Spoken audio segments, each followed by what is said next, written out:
স্বামীর দিকে বেশি তাকালে হায়াত কমে যায়, এটা কতটুকু সহি? লা হাওলা ওয়ালা কুওয়াতা ইল্লা বিল্লাহিল আলিয়্যিল আযীম।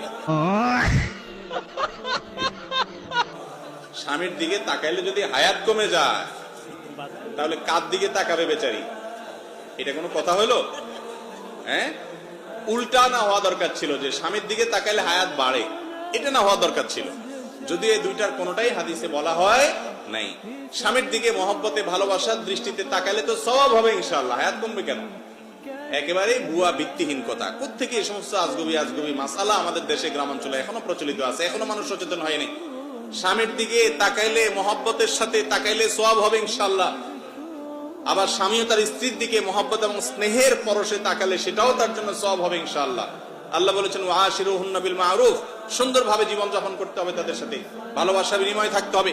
স্বামী স্ত্রী যত সুসম্পর্ক থাকবে, যত মিল মহব্বত থাকবে, তারা এই ক্ষেত্রে অনেক বেশি মুত্তাকি এবং আল্লাহ তাআলার প্রিয় মানুষ হতে পারবে।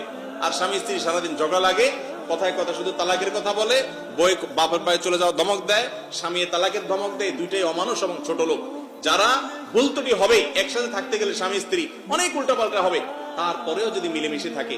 স্বামীর একটা দোষ দেখছি, আমার স্বামীর অনেক গুণ আছে মাশাআল্লাহ, যেগুলো অন্যের মধ্যে নাই। স্ত্রীর একটা দোষ দেখছি, মনে করতে আমার স্ত্রীর একটা দোষ পাইছি, বহু গুণ আছে আল্লাহর রহমতে। ক্ষমার মানসিকতা থাকবে ইনশাআল্লাহ, এই স্বামী স্ত্রী মুত্তাকিদের মধ্যে শামিল হবে যদি অন্যান্য দিকগুলো তাদের ঠিক থাকে।